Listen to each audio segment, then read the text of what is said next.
بسم الله الرحمن الرحيم الحمد لله رب العالمين والصلاة والسلام على سيدنا محمد وعلى آله وصحبه أجمعين. اللهم علمنا ما ينفعنا وانفعنا بما علمتنا وزدنا علما وعملا وفقها في الدين يا رب العالمين. وفقنا للعمل بما يرضيك عنا وإلى غيرك لا تكلنا. افتح أقفال قلوبنا بذكرك وألهمنا شكرك واجعلنا من أهل معرفتك ولا تجعلنا من الغافلين. تب علينا توبة نصوحا يا رب العالمين. آمين. Yes, it's one of the main etiquettes in the series of Al-Adab or the etiquettes. So Rasulullah alayhi salatu wasalam used to teach his companions the etiquettes of everything: eating, drinking, sleeping, walking, talking, communication, transactions, you name it. And even the salah has etiquettes. Apart from the obligations of the salah, we have etiquettes of salah as well. So there are plenty of etiquettes, and one of these etiquettes are the etiquettes of visiting, or adab ziyara in Arabic. So adab ziyara plenty, actually. I'll inshallah try to cover as much as possible. It can be two lectures on adab ziyara, the etiquettes of visiting. I'll start with the first one. First one is about the intention. So before you visit anyone, what is your intention? So as we talked a lot about the intention, actually we dedicated some sessions to talk about the intention. And previously in probably one of the courses which we delivered a few years ago, it was fully dedicated to talk about the intention, the importance of the intention. So the intention to visit somebody, what is the intention? So we need to find the right intention, because as you know, the very famous hadith from the Sunnah of Rasulullah alayhi salatu wasalam, which says, إِنَّمَا الْأَعْمَالُ بِالنِّيَّاتِ, actions are but by intention. So yes, action is here, visiting somebody. All right, what is the intention behind this action? So do you want this action to be rewarded? Then you have to have the right intention.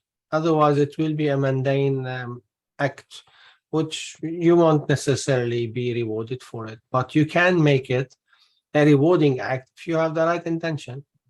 Okay, and let me read you a hadith the Prophet ﷺ mentioned to his companions. Abu Hurairah narrated that Rasulullah ﷺ says, a man visited his brother in another town or village, and Allah subhanahu wa ta'ala has sent to this very man an angel in a shape of a man, of course. And this man stopped him and he asked him during his journey, where are you going? He said, I'm going to visit a brother in this very village or this town. He said, have this brother done you any favor and you are coming to for repayment of that favor which you have done to him? He said, no, I just came to visit him because I love him for Allah's sake. And he said, I'm the angel from Allah to you to tell you that Allah loves you as you loved your brother for his sake. It's a very beautiful hadith. It's an authentic hadith in Sahih Muslim and other books of the Sunnah. It's a very lovely, beautiful hadith. It shows you the importance of the intention. So Allah has sent for this very man an angel to tell him that Allah loves you because you are doing something for his sake. Pure act of charity for Allah's sake. Visiting somebody to bring pleasure to his heart or her heart. It can be as well a sick person, it can be a relative, it can be a friend, it can be a teacher, it can be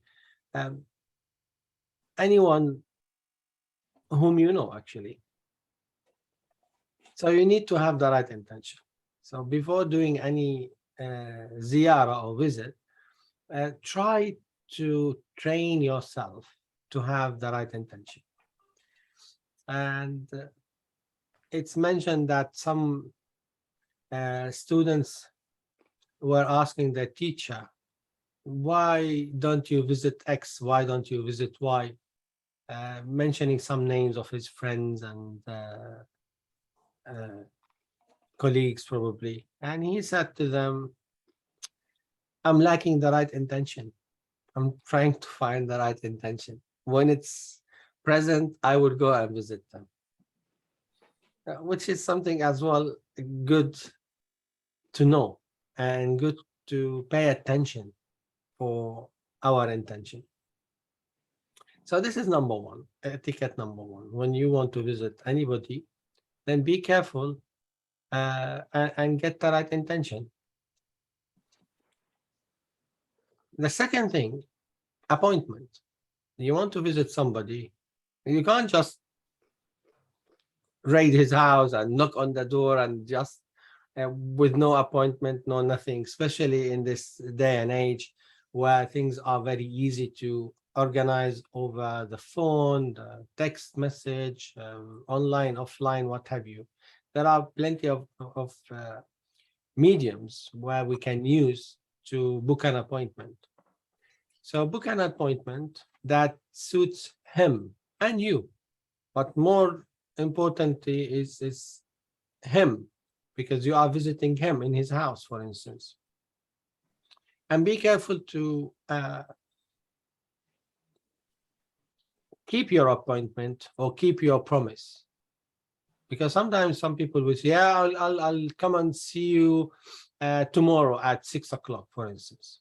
His intention, I just said this, I'll never go. But that person, the poor person, he's prepared, he's waiting for you, and you intended from the very beginning not to go. You are sinful, by the way, because you have made a promise and your intention is to break the promise. So anyone who's breaking his promise is sinful. So don't break your promise. You have given him a promise that you will come, yes, then you should go. So choose the right time. Arriving at his house or her house, what you should be doing, knocking on the door. This is the first thing when you arrive. Probably these days you need to find a space where to park and park it in the right bay. Don't get any ticket, don't block anyone's drive, don't do any funny parking or silly parking. So again, these are from the etiquettes. Okay, you did arrive at his or her house, knocking on the door. There are etiquettes. How do we knock on the door? Gently and nicely. Don't bash into the door. Don't knock on the door loudly. Don't do it so quickly, because it's terrifying. I have one of the postmen. He's regularly delivering stuff to us. So he's the local one. He's so rude. He keeps knocking on the door in a way you just think that there's some emergency, somebody, he's dying and he's knocking on the door. So this is not the way you should knock on the door. Please knock gently on the door. So knocking gently on the door is one of the etiquettes.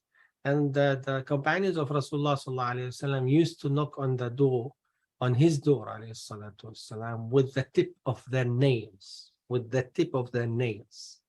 So very gently, very nicely. The scholars commented on that by saying, yes, this can apply for somebody whose sitting room is close to the door. They can hear you easily. Yes. But if you know that his sitting room is far from the door, then there's nothing wrong to make it a bit loud, not very heavy, loud knock on the door. Yes.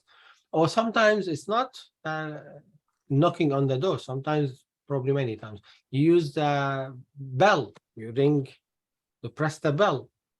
Sometimes people will dun, dun, dun, dun, dun, dun, dun, dun, dun, dun. What is this? No, just one push and then wait. The sunnah is to wait.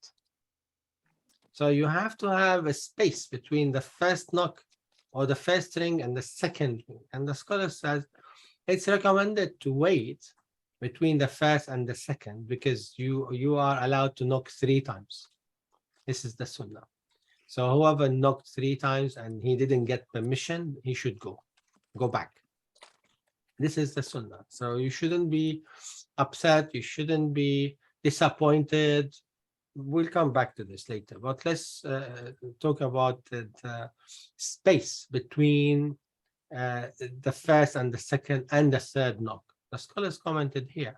They said it should be, or it's recommended to be the space of 4 rak'ahs. So it might be that the moment you knocked on the door, he started his salah, for instance. So don't rush him. Wait the space of 4 rak'ahs. Or he might be doing his wudu. So wait till he finishes his wudu. In your mind, imagine how long it will take to finish your wudu. Or he might be in the toilet, or something along these lines. So they said between the first and the second, it has to be the space of around 4 rak'ahs. Then second time and wait, and then third time, and that's it. Wait.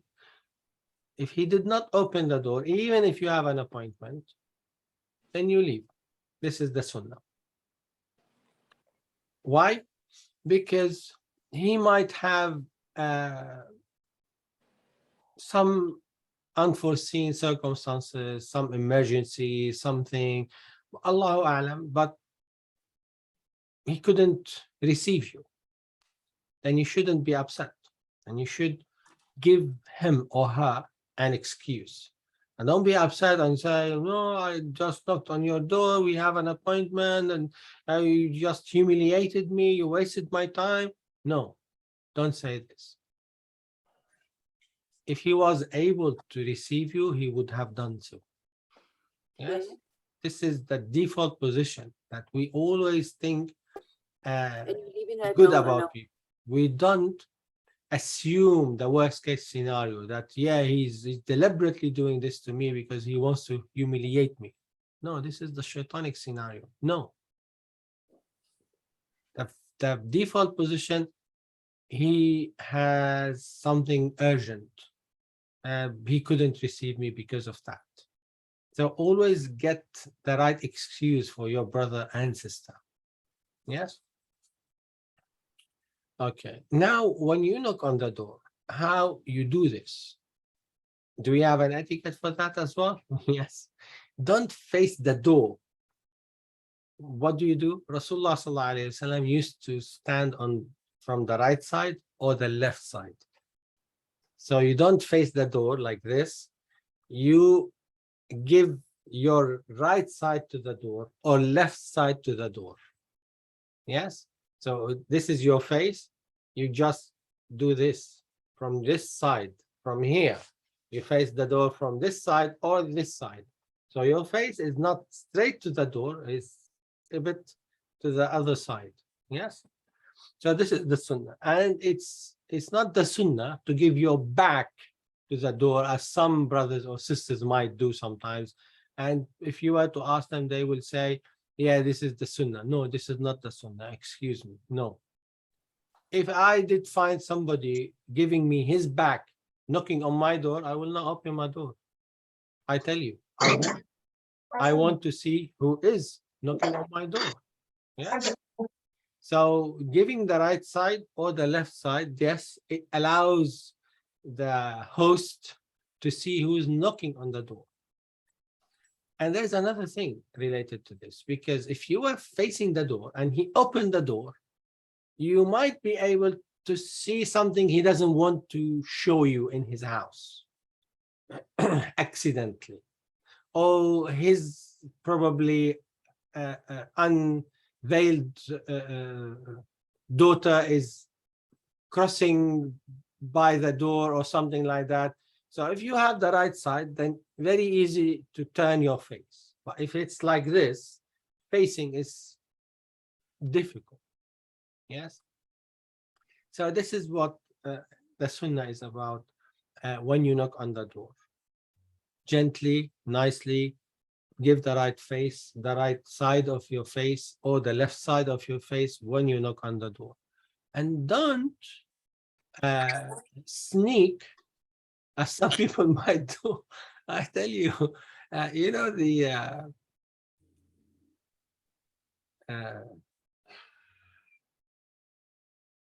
where you put the letter box, the letter box. I have some neighbors. He just put his hands through the letterbox, and he just was sneaking from the letterbox. Hello, hello. What is this? No, this is not allowed. This is haram to do. This is sneaking into people's houses. It's stealing the site, if you want. No, it's not allowed. But alhamdulillah, I've deliberately put a letterbox towards the bottom of my door. So it's not in the middle, it's towards the very bottom. So even if someone wants to sneak, he won't be able to see anything, but the shoes probably. So yes, so you are not allowed to sneak, because this is haram.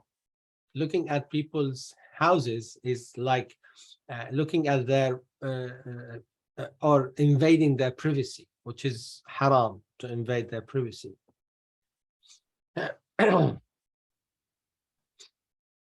The second thing, after you knock on the door and then your host responded, then he came to open the door, the common thing is he or she will ask, who is it? The sunnah is to say your name fully, that is well known to them. Don't say, it is me. No, this is not the sunnah. It happened to be that Jabir bin Abdullah, he knocked on the Prophet's door, sallallahu alaihi wasallam, and the Prophet, before he opened the door, he said, who is it? And Jabir bin Abdullah, he's a young boy, bless him, radiyallahu ta'ala anhu. And he said, it is me. And Rasulullah والسلام, hated it. And he said, me.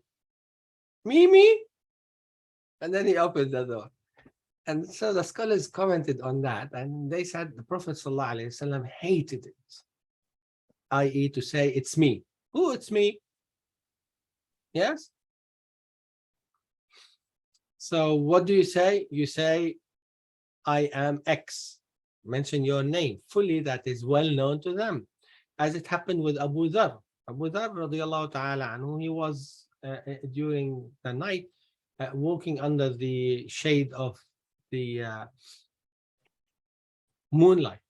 Then he saw Rasulullah alayhi salatu wasalam, so he doesn't want to disturb him. So he was walking close to him, behind him. So the Prophet alayhi salatu wasalam felt that somebody was behind him.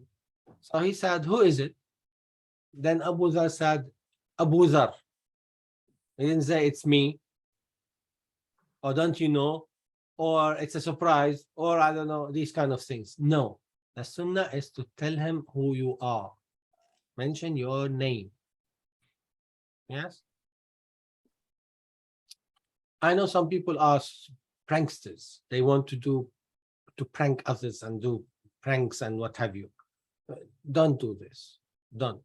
Because sometimes it just goes in the wrong direction, and instead of getting pleasure to people's hearts, you get pain to people's hearts. Don't do that.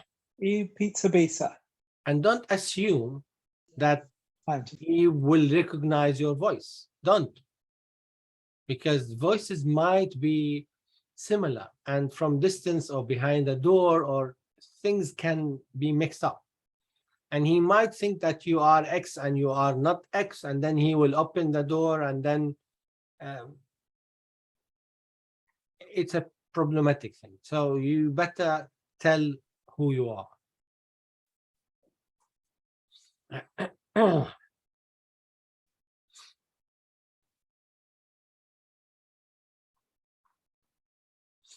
And it's good always to have a distance between you and the front door. Again, I tell you from my experience, sometimes the postman will come and stand next to the door, just centimeters away from the door. Don't do this. Make space. Allow him, if he wants to look through the window or the door, to see who's there. If you are very close, he won't be able to see you. And my door opens to outside, not inside. Yes. So many times they will just go close to the door, and I open the door, and I might hit somebody if he's very close to the door. So don't do that. Make a space between you and the door. So these are common sense comments, but these are etiquettes. So we need to be careful and fulfill these etiquettes to get the right impression, the right communication with others.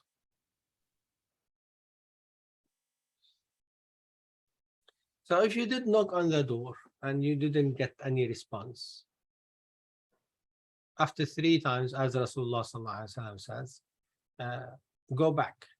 And the Quran actually addressed this issue. وَإِن قِيلَ لَكُمُ ارْجِعُوا فَارْجِعُوا. If you've been told to go back, go back. No harm, no hard feeling, no hatred, no nothing in your heart should be. So by default, we say, Allahu A'lam what happened. Probably he has some good excuse not to receive us. He might have some emergency. He might have all sorts of things. Yes. But don't put the first scenario. Yeah, he's a big liar. He said he will receive us. He did not. He's, I don't know what. He's a vicious person, and start, all the scenarios of the shaitan. Don't do that.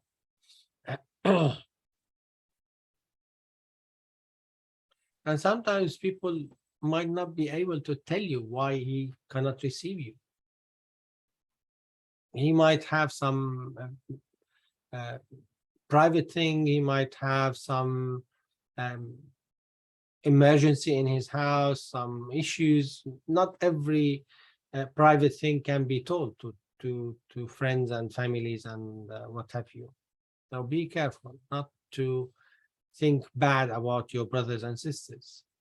If you are in his position and you have an emergency, could not receive the guest, in the first place, your intention is to receive them and welcome them and be generous and kind with them.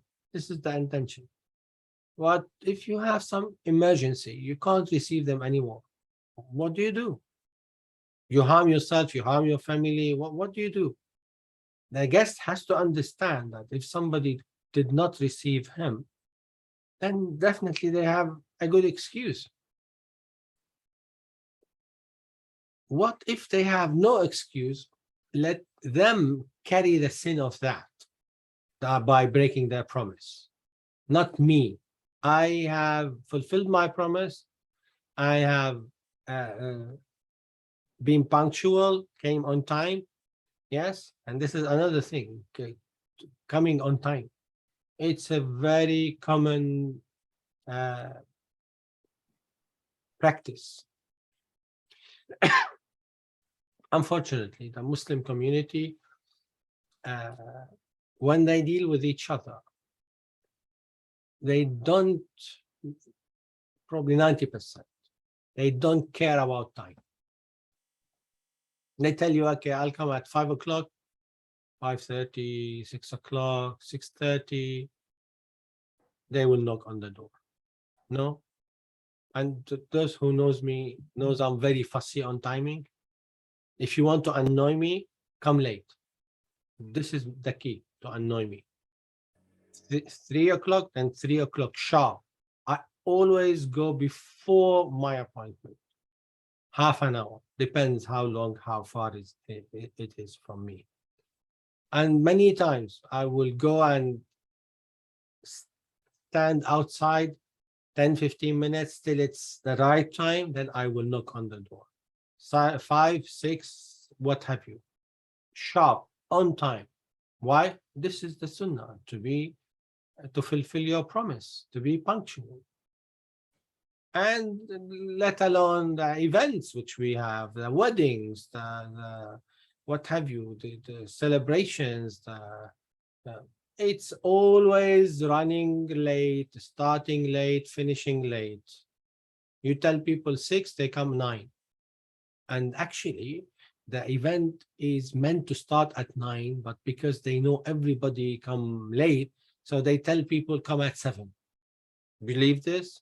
Yeah, I believe this. What is this? But he, the same person, or she, the same person, when they have an appointment at work, they are bang on time. Why?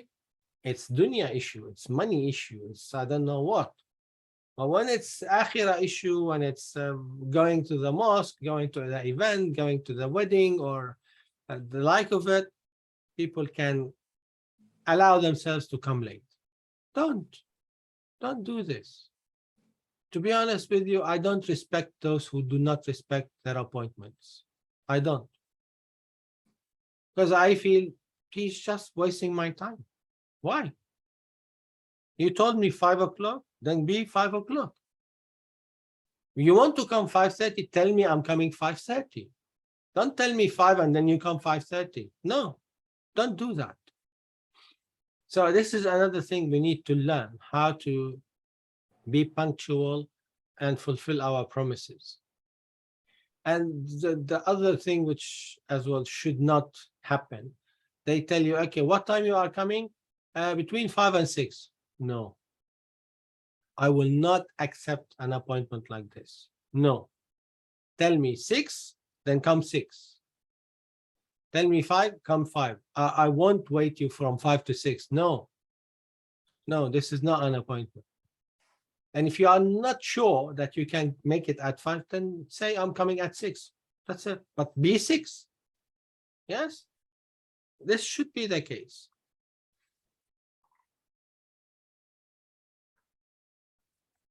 So Allah subhanahu wa ta'ala is teaching us how to fulfill our promises in many verses in the Quran. Yes. وَالَّذِينَ هُمْ لِأَمَانَاتِهِمْ وَعَهْدِهِمْ رَاعُونَ. And in Surah Al-Mu'minun, Allah subhanahu wa ta'ala is praising those who are keeping their, fulfilling their trusts and keeping their promises. So he's praising them, subhanahu wa ta'ala. So we should be among them, inshallah ta'ala, keeping our promises and fulfill our trusts.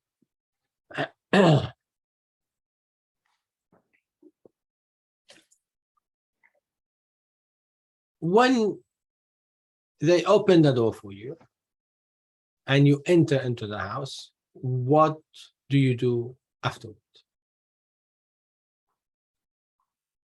Again, lower your gaze.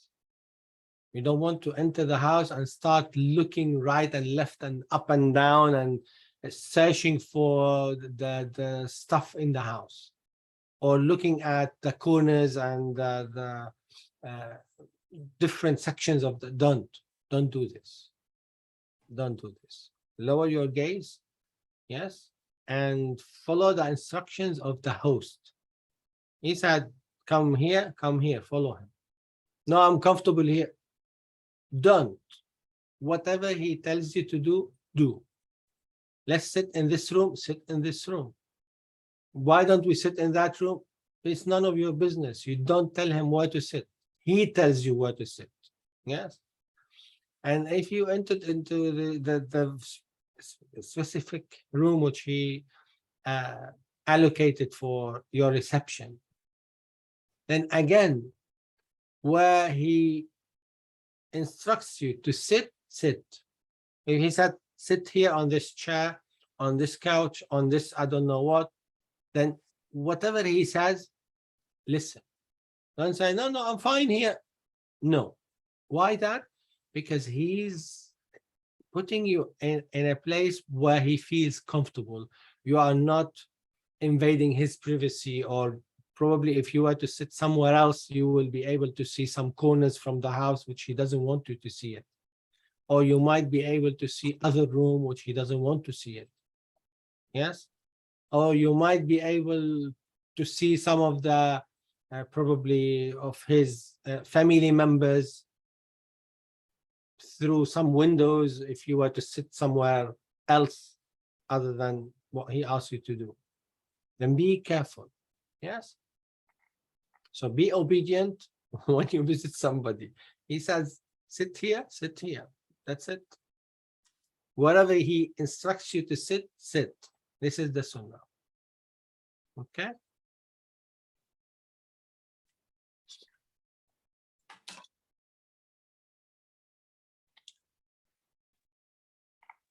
So Rasulullah alayhi salatu wasalam used to instruct the companions not to sneak into people's houses and privacy, and not to invade their privacy, because it's a sinful act.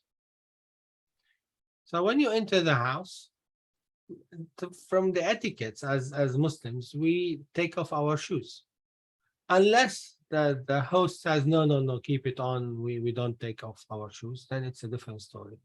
But default position, usually, you take off your shoes. Put it in that dedicated space where he tells you to put it.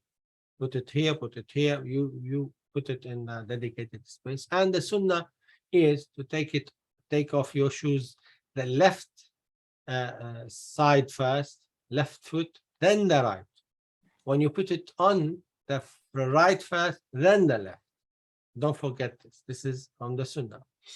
And of course, when you enter, you say the salam, Assalamu alaikum wa rahmatullahi wa barakatuh, and your host definitely you reply the salam, or he might say the salam, you reply the salam, and the smile on your face. These are the etiquettes of receiving or greeting.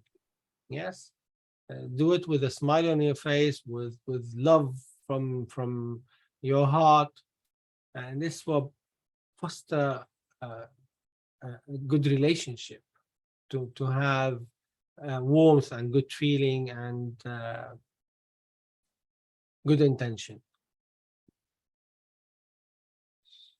And be careful when you enter as well. Check your shoes before you enter. If there's some filth, some dirt, some stuff, then make sure to clean before you enter. You don't want to bring in your brother's or sister's house plenty of mud or some filth or I don't know what. Then be careful to clean your shoes before you enter. And as well, this is from the etiquettes. Because Islam teaches us cleanliness.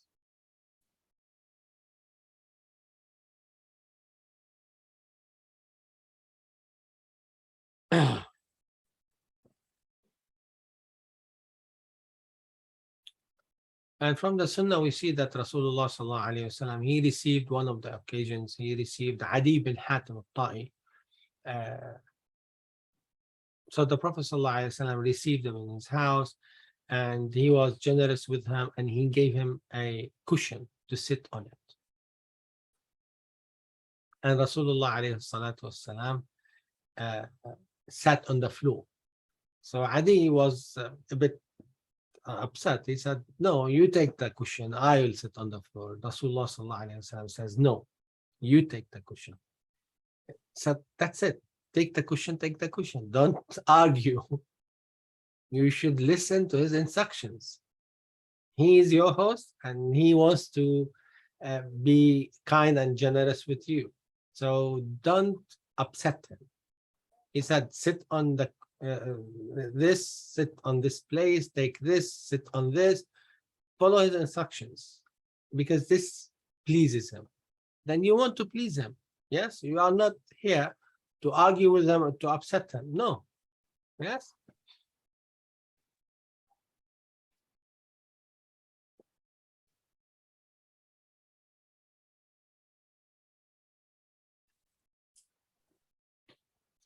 And then from the etiquettes as well, not to sit in the dedicated place of the host. For instance, in his house, he has a special chair. This is his chair. He always sits on this chair. So you entered his house and you know that this is his chair. Don't sit on his chair without his permission. And this is what Rasulullah says in the hadith, that you should not sit on the dedicated place of the host, except if he has given you the permission. And you should not lead the prayer in his house, except if he has given you the permission. Even if you are the most knowledgeable person, you need his permission in his house to lead the salah. If he did not put you forward to lead the salah, then he is entitled to lead the salah.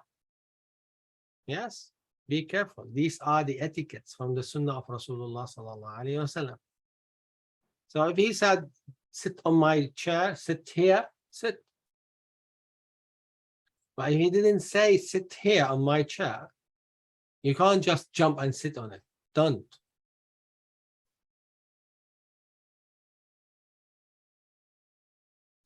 Of course, one of the common etiquettes these days, and even not only these days, it used to be a common thing as well, to bring a gift to your host.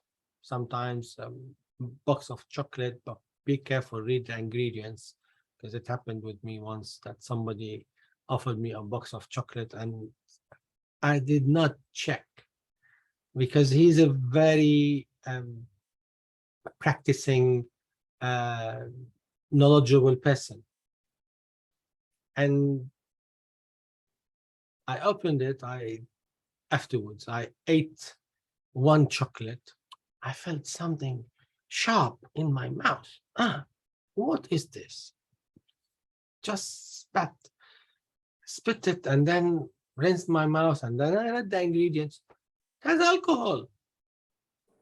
So be careful not to do that. Yes, to give somebody a box of chocolate and you did not read the instructions. Don't do this. Yes. So yes, a small gift, something just symbolic, not necessarily to be a heavy weight gift or very expensive gift. It's just some gesture. I used to take to my probably hosts books, and this was my favorite, still is the case. Books is one of my favorite gifts. So I can't remember how many books I did give as gifts, even for the sick, ill people, for friends, for new house, for always try to take some books, because this will last. And roses and flowers, people will just enjoy for a couple of days and then into the bin. But people will not bin the book, especially if it's a book of hadith or a book of tafsir or a book of so I usually choose something that they will benefit from it and the whole family benefit from it. Anyway, so these are just etiquettes. It's good to bring a gift, again, without overburdening yourself. In the hadith which Darimi and others narrated, the Prophet ﷺ says, "Tahadaw, tahabbu." So exchange gifts, it fosters love among you. Tahadaw, not tahadu. Tahadu, it's wrong to say in Arabic. Tahadu, it's tahadaw, tahabbu. So exchange gifts, it fosters love among you. You entered his house, you sat in his room according to his instructions, then don't be nosy. Go and search in his stuff, and some locked doors you try to open, some locked boxes you try to open. Some don't do that. No, don't, because these are private things. Don't search into his stuff. Don't do that, especially if you are, for instance, sleeping overnight. Then he will put you in a room, and don't go and open the everything in the room and check everything upside down, and don't do that. No, lower your gaze. Try not to interfere or to search in anything in that place.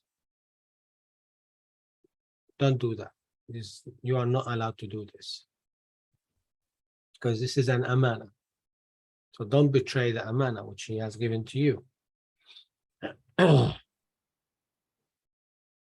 And you should not breach the trust.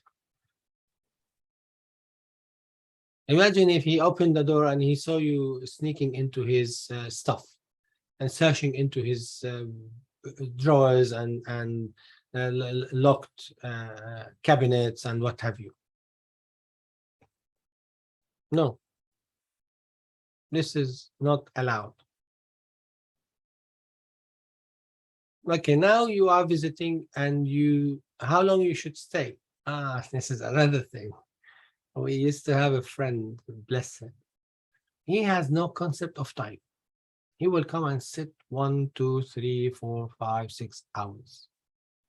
And you have many things to do. You want to do stuff. You want to make it a light visit. Don't be a heavy visitor. Don't. And of course, he will not, kick you out. Sometimes you need to learn some techniques with some people like this. Heavy visitors, I call them. Some techniques might be that you stand up and you say, "MashaAllah, your visit was nice." I don't know. We hope to see you next time. Something along these lines, that it's time for you to go.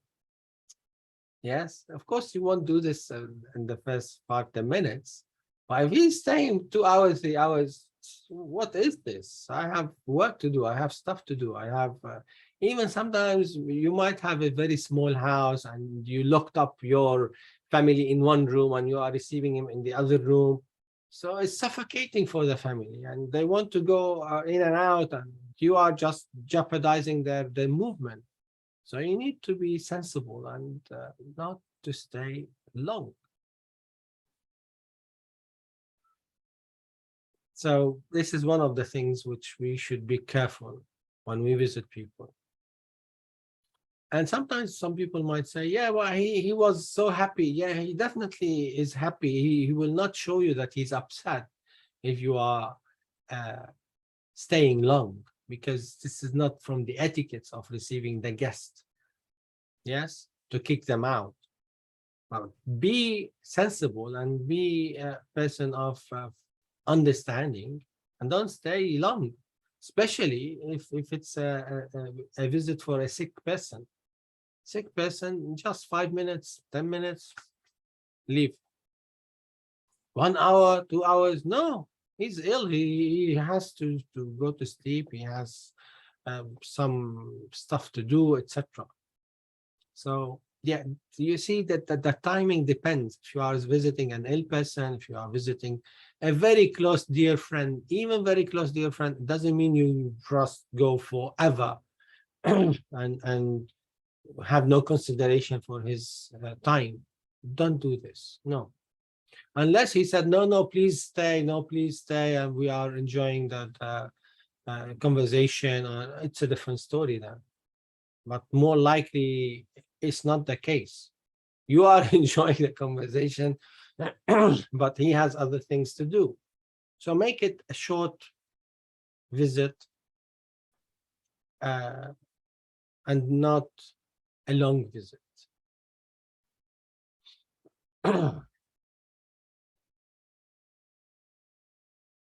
And don't choose the time to visit him at the time for dinner or time for lunch or time for, because this will be a burden on him or her, unless they deliberately said, no, please come on this particular time, we will eat together. Then it's a different story. They are prepared. If they are not prepared, don't choose the wrong time. Don't. Be sensible.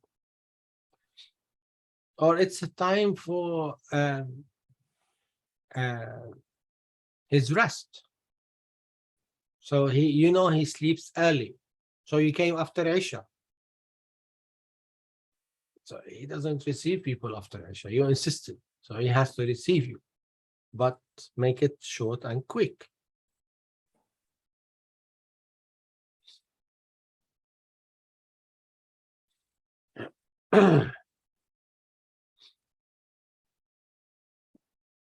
Now, what kind of conversation? What are the etiquettes of the conversation?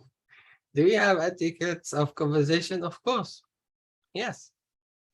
They say things that brings happiness to their hearts. Don't say rude things. Don't comment on stuff which brings harm to them. I have some guests sometimes. The moment, believe me, the moment I received them from the door, he started criticism. Why you put this here? Why you put this there? Why I don't know what? Why the. He did not take off his shoes yet. And he started criticism. You're coming to visit me, or you come to criticize me, or you want to bring happiness to my heart, or you want to. What's this? Be sensible. So choose the right thing to say. As Allah stated in the Quran, وَقُولُوا لِلنَّاسِ حُسْنًا. Say what is best to the people. Choose the right thing. As the Prophet ﷺ says, Al-kalimatu tayyibatu sadaqa. Good word is a charity. So choose the good word to say it to your host. And don't choose the harsh words. I don't like the decoration of your house. It's very ugly. What's that? Are you mad? You just painted your wall yellow? What's that? Don't be harsh. He likes yellow probably. Yes. It makes him relaxes or whatever. Yeah. It's not up to you to decide what he should paint his house. So again, just giving some harsh examples. Some people are like this. I'm telling you from experience. Of course, I don't have yellow walls. All my house is white, alhamdulillah. But yeah, some people might have these heavy, harsh comments. And by the way, many times they say it with no hard feeling.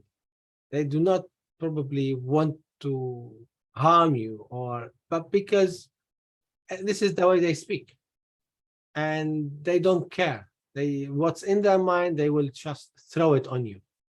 And this is with no consideration for people's feeling, which is again against the Sunnah. So be careful what to say, how to say it. Yes. And how to sit. Do you have etiquettes of sitting? Yes. We said where to sit, yes, and how to sit. Because some people might come and sit in a way which is inappropriate. No, shouldn't sit like this. Sit with etiquettes, with adab. Don't sit in a way that classified as rude. Yes, don't. For instance, instead of sitting on the chair and putting your feet on the floor, he's putting his feet on the chair. I've seen this and I hated it. No, No, this is disrespectful. Don't do that. No.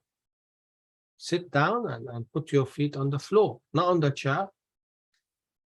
Unless you are sitting on the floor, it's a different story. But you are sitting on the chair, then there are etiquettes you should follow. And the way you speak, yes, don't make yourself the center of the attention. You do not want anyone to say anything. You say everything and every stuff is around you. Don't do this. I can tell you as well, some of my friends, he's like this. Bless him. He's a nice person, very, very, mashallah, good person. But this is his nature. He allows no one to speak. He takes all the conversation himself, from the first minute till the last minute. You will be lucky within 1 hour if he allows you to speak 1-2 minutes. What's that? This is disrespectful. No. No. We should recognize that you should give people as well opportunity to say what they have, to ask, to hear from you, to hear from them. It's an exchange of conversation. It's not just you lecturing them. Yes.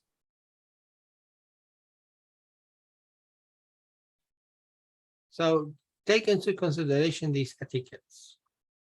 And this brings happiness to people's hearts. When you recognize these etiquettes, that I'm speaking too much and I'm allowing no one to speak, and everyone speaks, I stop him, interrupt him, and then I have my comment, I have to say this, I have to comment on this. People will hate you. Why? Because you did not allow them to say anything. You just took all the conversation yourself. And it's not about you, it's about the group of people who are meeting, for instance. And everyone knows everything about you. You know nothing about anyone. Why? Because you are selfish. Don't do this. There are many other etiquettes, actually. As I said, it's worth having another session, inshallah, on the etiquettes of visiting, which we might, inshallah, go through with Bismillah ta'ala. Let me pause here and open the floor for your questions.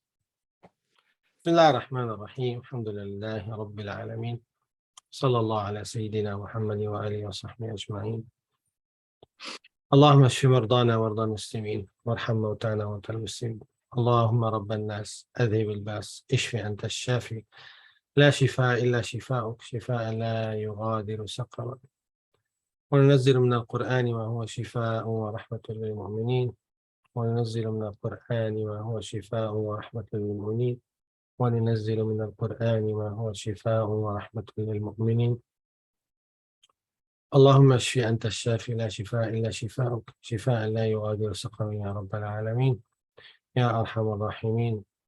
إنا نسألك الهدى والتقى والعفاف والغنى. اغفر لنا وارحمنا سامحنا وعافنا واعف عنا. أصلح لنا دنيانا التي فيها معاشنا. أصلح لنا آخرتنا التي إليها معادنا. وأصلح لنا ذرياتنا وأصلح لنا أزواجنا وأصلحنا واجعلنا صالحين. صلي وسلم وبارك على سيدنا محمد وآله وصحبه أجمعين. آمين. الحمد لله رب العالمين.